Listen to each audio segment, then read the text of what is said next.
Gusti terkena pukulan ajian rengkah gunung ciptaan ayah saya. Kutu Musang, bersiaplah menghadapi kematian. Hayo! Oh, Trivikrama.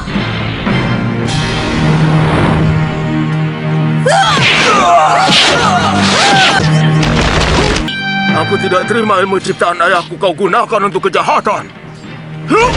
Episode dilanjutkan dari kisah sebelumnya ketika Prabu Angling Dharma terkena pukulan dahsyat ajian rengkah gunung Durgandini. Kini sang Prabu pun terluka parah dan sedang dirawat oleh gurunya Empu Mahasura. Angling Dharma terkapar tidak berdaya karena semua urat syarafnya berenyat yang rusak akibat ajian dahsyat rengkah gunung tersebut. Ketika itu Empu Mahasura pun hanya bisa pasrah melihat Angling Dharma yang terluka begitu sangat parah. Mahasura lalu meminta petunjuk kepada dewa, dan pada akhirnya ia pun diberikan jalannya bahwa Suliwalah yang akan bisa mengobatinya. Beri hamba petunjuk untuk mengobatinya.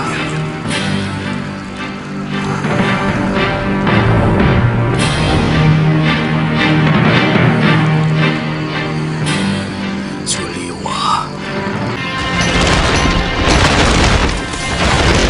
Lalu Mahasura pun segera mencari Suliwa yang pada saat itu berada di Kalinggapura. Ada seseorang yang mengintai kita.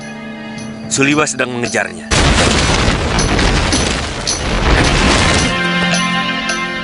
Hah? Guru? Maaf, aku sengaja membawamu kemari. Setelah Mahasura bertemu dengan Suliwa, ia pun langsung memberitahukan keadaan Prabu Angling Dharma yang sedang membutuhkan pertolongannya. Prabu Angling Dharma memerlukan bantuanmu, Liwa. Gusti Prabu? Di mana beliau? Ikut aku. Dan Suliwa pun kaget melihat kondisi Prabu Angling Dharma yang terkapar itu. Gusti Prabu? Luka dalamnya terlalu parah. Aku tidak bisa mengobatinya, Liwa. Ketika ia mengamati luka yang ditimpa oleh sang Prabu, Suliwa pun melihat hampir semua syarafnya rusak serta sebagian jantungnya retak. Hampir semua syaraf beliau rusak, seperti menahan pukulan yang sangat berat. Saya yakin sebagian jantungnya juga retak. Empu Mahasura pun menceritakan kepada Suliwa tentang ajian rentah gunung yang dihantamkan ke sang Prabu. Sebuah ajian yang telah dilarang dalam dunia persilatan dan telah dikubur lama oleh penciptanya Eyang Suryapati, yang membuat Mahasura sampai tidak sanggup dan pasrah untuk mengobati Angling Dharma tersebut. Guru mengenal ajian itu? Liwa, sudah ratusan tahun yang lalu, para pendekar dari berbagai aliran telah melarang ajian yang sangat merusak itu. Gunung pun bisa rengkah menerima hantaman ajian itu. Lalu kemudian Suliwa pun meminta bantuan kepada Sang Batara Surya, yang tak lain adalah ayahanda Suliwa. Bopo, berikan jalan kesembuhan kepada Raja Bijak yang sangat hamba kagum. Berikan wangsit kepada hamba untuk melakukan pengobatan. Dan di saat itulah, energi kekuatan Sang Batara Surya masuk ke dalam tubuh Suliwa.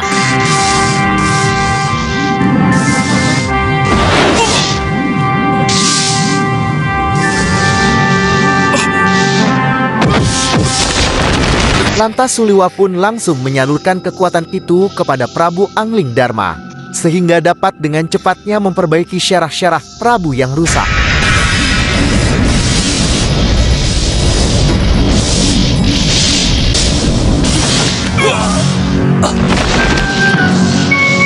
Setelah Suliwa menyalurkan energi dari Sang Batara Surya itu, ia pun membuatkan salah satu ramuan hebat dari ketujuh ramuan obat dewa yang ada pada diri Suliwa, yang selama ini telah diperebutkan oleh para pendekar dedengkot persilatan.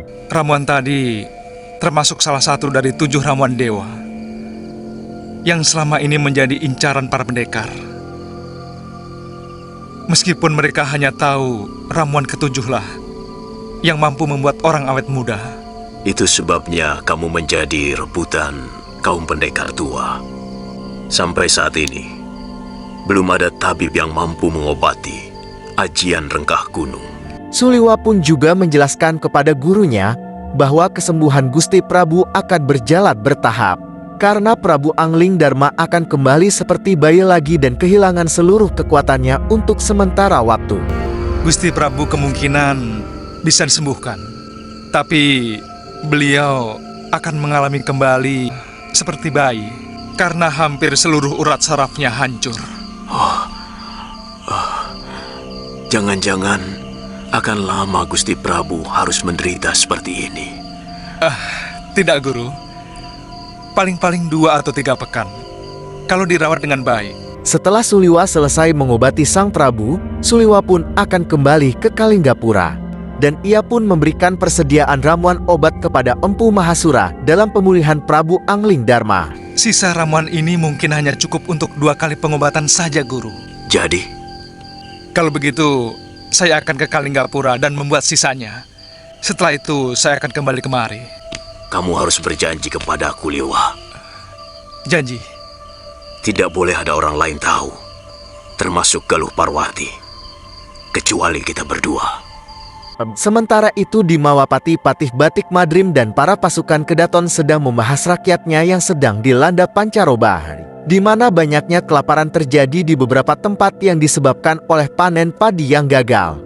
Hal itu membuat mereka menanyakan singgasana Prabu Angling Darma di saat rakyatnya sedang membutuhkannya. Iya, paling tidak, rakyat yang sedang ditimpa bencana itu akan merasa tentram kalau saja disambangi rajanya. Mereka yang ada di sana pun berbicara kepada Batik Madrim menganggap bahwa Prabu Angling Darma tidak memperdulikan negerinya, karena lebih memilih menjadi pendekar dan mengembara serta ikut campur di negeri orang kerajaan Kalinggapura. Lalu Batik Madrim pun mencerahkan kepada mereka bahwa yang dilakukan Prabu Angling Darma semata-mata adalah juga untuk kepentingan rakyat dan negerinya. Sebab keamanan di negeri tetangga akan menimbulkan ketentraman di negeri kita tercinta ini. Dan kalian semua jangan khawatir. Sebab kalau urusan beliau sudah selesai, pasti kembali lagi ke sini, ke singgasana Sang Prabu. Beberapa waktu kemudian, datanglah Pangeran Danurweda bersama Adipati Prabakara. Mereka pun memberi kabar ke Mawapati atas hilangnya Angling Darma sejak pertempuran di Kalinggapura tempo lalu, yang sampai saat ini belum juga diketahui keberadaannya. Hal tersebut membuat Patih Batik Madrim meminta pertanggungjawaban kepada Kalinggapura tentang keselamatan Prabu Angling Darma. Terus terang, semenjak terjadi kemelut di Kalinggapura, nyaris negeri ini tidak tersentuh oleh kepemimpinan beliau. Jadi, sangatlah wajar kalau kami semua menuntut tanggung jawab tuan-tuan.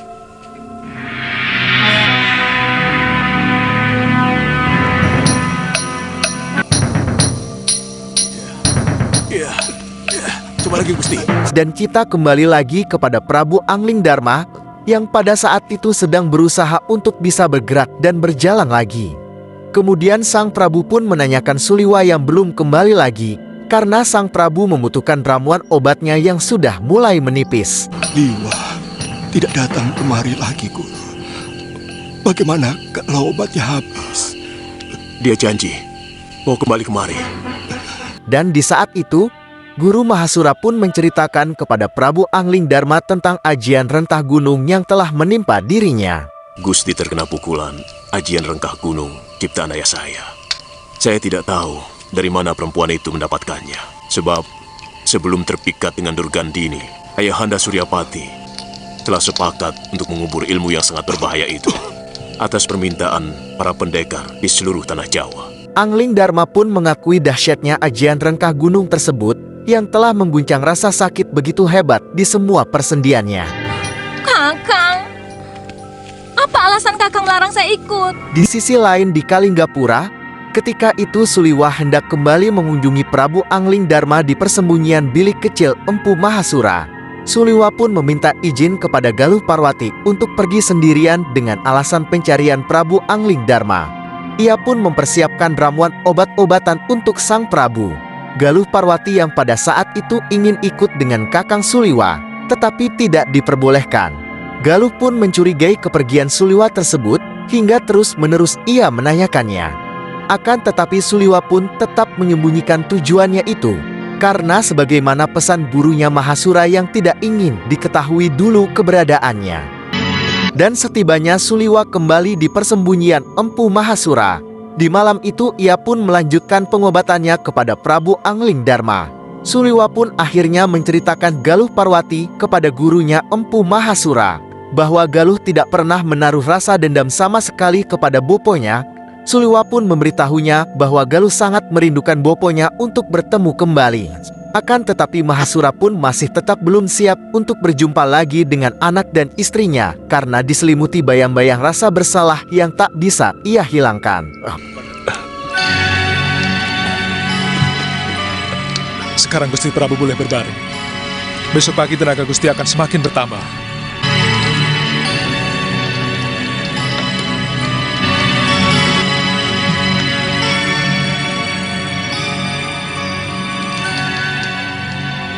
Dan di keesokan harinya, sedikit demi sedikit Prabu Anglingdarma pun terus berusaha bergerak agar bisa pulih kembali. Bersama Suliwa dan Empu Mahasura yang selalu mendampinginya. Terus Gusti, Gusti pasti mampu. Liwa, tolong ambil kayu itu. Lemparkan. Lempar!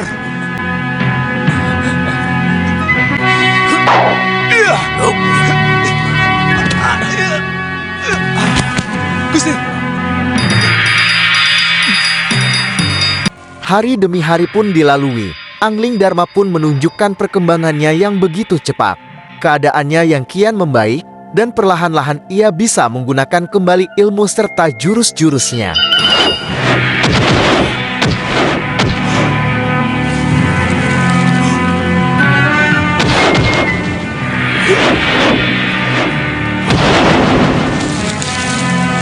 Pada akhirnya kesempurnaan itu kembali lagi kepada Sang Prabu. Setelah beberapa hari kemudian berkat ramuan obat Dewa Suliwa, Prabu Anglingdarma pun kini benar-benar sembuh dan kembali normal seperti sedia kala.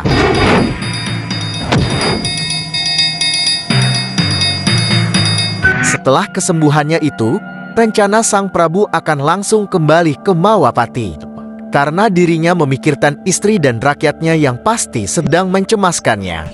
Kamu benar-benar sempurna sebagai manusia, Liwa. Ilmu kanuraganmu hebat sekali, sementara ilmu pengobatanmu benar-benar mengagumkan. Mudah-mudahan obat ini akan memulihkan tenaga Gusti secara paripurna. Sekarang Gusti minum lagi. Dan di malam itu, di kerajaan Mawapati seekor naga raksasa yang tak lain adalah Nagini, istri almarhum Naga Bergola sahabat Anglingdarma. Nagini dikala itu sedang mengamuk sejadi-jadinya karena baru mendengar bahwa suaminya Kakang Naga Bergola telah meninggal. Nagini pun menuduh Anglingdarma lah yang telah membunuhnya, sampai ia mengamuk dahsyat di saat itu juga.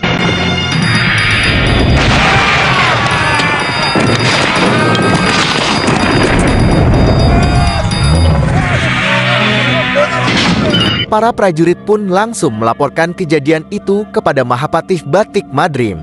Lantas dengan segera Batik Madrim pun langsung menyerang Nagini yang sedang murka tersebut.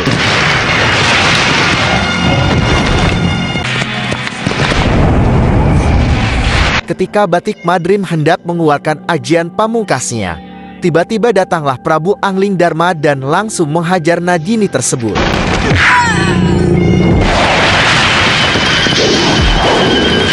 Setelah Nagini berhadapan langsung dengan Anglingdarma, ia pun meminta pertanggungjawabannya atas meninggalnya suaminya Kakang Naga Bergola, yang dikiranya adalah Anglingdarma telah membunuhnya. Maka dari itu ia menuntut balas ke Mawapati.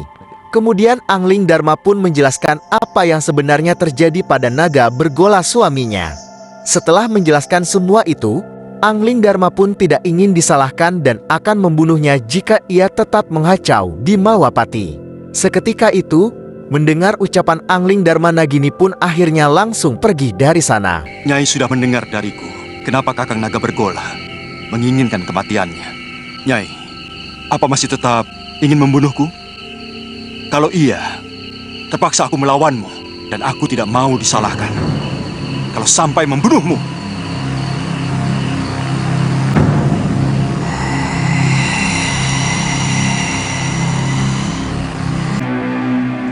Kami semua mencemaskan Kanda Prabu. Di keesokan harinya, Anglingdarma telah berjumpa kembali dengan istrinya dan bercerita tentang pertarungannya dengan Durgandini hingga terkena ajian rengkah gunung tersebut, dan memberitahunya bahwa Suliwalah yang berhasil menyembuhkannya.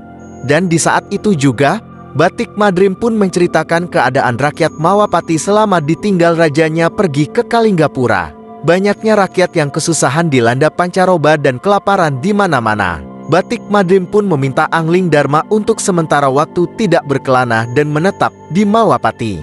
Maaf Dinda, lebih baik kalau Dinda Prabu dalam beberapa sasi ini jangan bepergian dulu ke Mancanagari. Sebenarnya semua yang saya lakukan semata-mata hanya untuk kepentingan Malwapati juga. Beritanya sungguh tidak mengenakkan, Paron. Citra Genje katanya tewas. Di sisi lain, di padepokan Gunung Kencana Ki Paron Waja sedang kedatangan tamu yaitu Kang Sadewa, teman lamanya. Kang Sadewa menceritakan tentang pertempuran yang terjadi di Kalinggapura tempo hari yang menewaskan Citra Genji dan teman seangkatannya yang telah ditawan di sana sekarang ini antara lain Ki Legawa dan Gendrayana. Kang Sadewa pun berencana ingin membebaskan kedua temannya yang menjadi tawanan tersebut. Kita harus mengambil sikap atas kematian sahabat kita, Paron. Saat sedang fokus mengobrol, tiba-tiba mereka dikagetkan dengan pria mitra yang sedang digotong oleh para murid padepokan. Pria Mitra Guru! Pria mitra yang kala itu di pertempuran Kalinggapura terkena sentuhan sedikit ajian inti api dari Suliwa. Andai saja Suliwa melesatkannya seperti yang dihantamkan ke Nila Saroya, pasti pria mitra sudah modal. Ki Paron Waja pun tampak kebingungan melihat luka yang diterima pria mitra ajian apakah yang telah menimpanya. Kangsa, mungkin kamu bisa mengobatinya. Saya tidak tahu ajian apa yang telah dihantam padanya. Kang Sadewa pun memeriksa pria mitra, hingga akhirnya ia pun menyimpulkan bahwa itu adalah hantaman dari ajian inti api. Sebuah ajian yang dahsyat dan sangat langka yang sebelumnya telah lama sirna dari jagat dunia persilatan. Masih ada harapan. Kelihatannya dihantamkan tidak dengan sepenuh tenaga. Kalau tidak salah, ini akibat pukulan aji inti api. Kalau dipukulkan dengan tenaga penuh, batu pun akan meleleh seperti lahar gunung berapi. Saya kira ajian itu sudah sirna dari bumi persilatan. Melihat kemunculan pendekar-pendekar Buddha yang sakti mandraguna, Ki Paron Waja pun akhirnya menyadari akan usianya yang semakin rapuh. Akan tetapi Kang Sadewa pun masih bersikukuh dalam berbulat menjadi pendekar dan akan tetap mencerahkan mentari senja di jagat persilatan. Beberapa pekan yang lalu di sini berkumpul pendekar-pendekar muda. Rupanya tunas-tunas yang dulu tumbuh sekarang sudah menjadi pohon-pohon yang besar. Sudah saatnya pohon-pohon yang rapuh itu harus merontokkan seluruh daun-daunnya. Bicaramu seperti orang kalah, Paron. Munculnya pendekar-pendekar muda mestinya menjadi tantangan baru bagi kita. Dan aku akan membuktikan warna emas matahariku lebih menyilaukan daripada matahari mereka.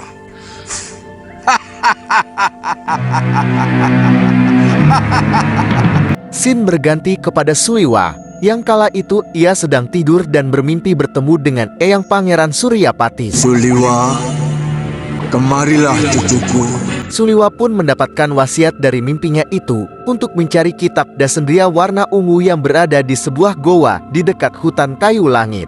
Pangeran Suryapati pun berpesan kepada Suliwa untuk menjadi pewaris tunggal ajian Dasendria ungu tersebut. Kau kutunjuk sebagai pewaris dan penyelamat perguruan Sugalu dari kehancuran.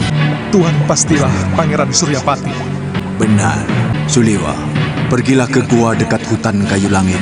Ambil kitab Dasendria ungu yang merupakan penyempurnaan terakhir dari ilmu Dasendria yang kuciptakan. Setelah sosok Pangeran Suryapati itu menghilang dari pandangannya, Suliwa pun langsung terbangun dari mimpinya tersebut sembari berteriak memanggil Eyang Suryapati. Pangeran! Kenapa harus saya yang menerima anugerah ini? Kenapa bukan Guru Mahasura atau Dinda Galuh Parwati? Anakku Mahasura sudah terlalu tua dan Galuh seorang wanita. Aku takut dengan ilmu yang begitu dahsyat akan menjadi semena-mena. Seorang wanita cenderung lebih menuruti perasaannya ketimbang pikirannya. Pangeran! Pangeran! Dan Bongoh pun mencoba untuk membangunkan dan menyadarkannya. Setelah terbangun, Suliwa pun langsung mengajak Bongoh untuk memberitahu jalan menuju hutan kayu langit yang berada di mimpinya tersebut. Di saat itu juga mereka pun bersiap-siap dan langsung berangkat menuju hutan kayu langit untuk mengambil kitab Dasendria ungu itu. Ada warung Tuan. Kalau ada warung, lalu mau apa? Ya pantasnya makan dulu toh. Apa Tuan tidak lapar? Dari semalam kan belum kemasukan nasi. Ketika dalam tengah perjalanannya, mereka pun singgah di sebuah desa untuk mengisi perut di warung makan. Dan di lokasi itu, ternyata dipenuhi dengan para perampok sampai akhirnya mereka pun berhadapan dengan para rampok-rampok itu. Akan kusiksa kau sampai ke lenger kalau tidak mau memberikan semua kepeng yang ada di kantongmu. Juga temanmu tadi. Jangan siksa kawanku Kisanak. Oh ya, ini kepeng buat kalian. Ambil semuanya. Dengan kesaktian Suliwa, para rampok yang ada di desa itu pun semuanya diringkus habis.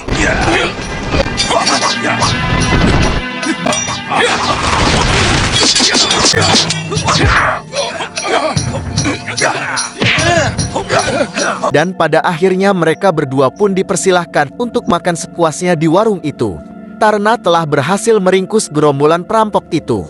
Ayo cepat keluarkan semua makanannya, cepat keluarkan. Silahkan Kisanak, silahkan. Terima kasih Kisanak berdua sudah menghajar bermocerah-bermocerah itu. Melihat banyaknya menu makanan yang sangat enak-enak dan lezat, Bongoh pun langsung menghabiskan semua makanan yang telah disajikan tersebut.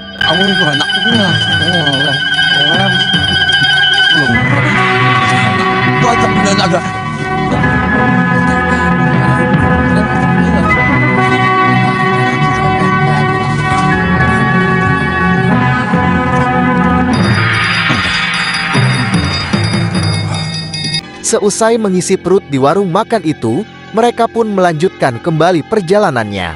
Dan pada akhirnya mereka pun telah sampai di hutan kayu langit itu, setelah melakukan perjalanan panjangnya.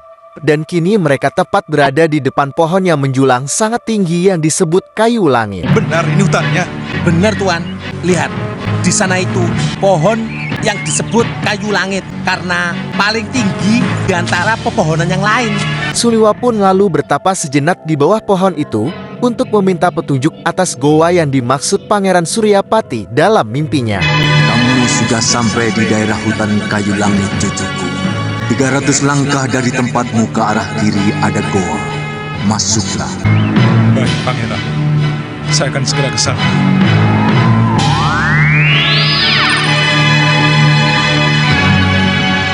Setelah mengetahui goa tersebut, Suliwa dan Bongoh pun langsung memasuki goa itu. Dan di dalam goa mereka pun menemukan sesosok manusia yang sudah mengering kaku, yang tak lain dia adalah sosok Pangeran Suryapati. Kenapa? Itu apa? Setelah mengamatinya, Suliwa pun menemukan pesan tertulis di batu tepat di bawah jasad Pangeran Suryapati tersebut. Lalu Suliwa pun membacakan pesan itu. Tataplah wajah dan tubuhku, wahai manusia. Pada akhirnya semua manusia akan seperti ini. Ternyata daging dan kulit begitu rapuh, sementara watak dan perilaku jauh lebih abadi. Kepada yang menemukan surat ini, bakarlah tubuh keriput ini, karena sebenarnya dia telah menjadi sampah kehidupan. Dan seusai memahami amanat dari pesan tersebut, Suliwa pun lantas langsung menyuruh Bongoh untuk menyiapkan kayu yang banyak guna untuk membakar jasad Pangeran Suryapati. Bongoh, cari kayu bakar yang banyak.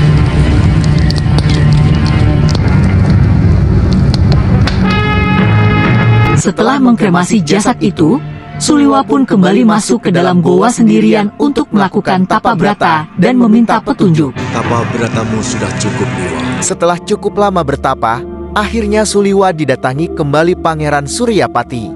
Dan di saat itulah Suliwa telah menerima sepenuhnya ajian Dasendria Ungu yang sudah disalurkan ke dalam diri Suliwa. Seluruh ilmu Dasendria Ungu itu telah meresap ke dalam pikiranmu, matamu, dan penciumanmu. Kemudian Pangeran Suryapati pun memberi pesan nasihat agar Suliwa mampu mengabdi pada sebuah kebaikan daripada sebuah kerajaan. Karena sejatinya seorang pendekar harus bisa mengabdi pada kebenaran. Apa yang sebaiknya hamba lakukan, Eyang? Seorang pendekar sebaiknya mengabdi pada kebenaran, maka kamu tidak akan pernah salah. Baik, Eyang.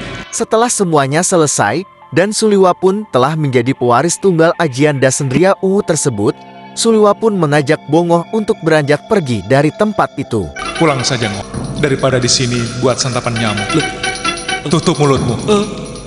Nanti kemasukan lalat, Ngoh. Kok Tuan tahu kalau saya ingin pulang? Lain kali kalau kamu ada yang mengajak, kamu harus berpikir 100 kali.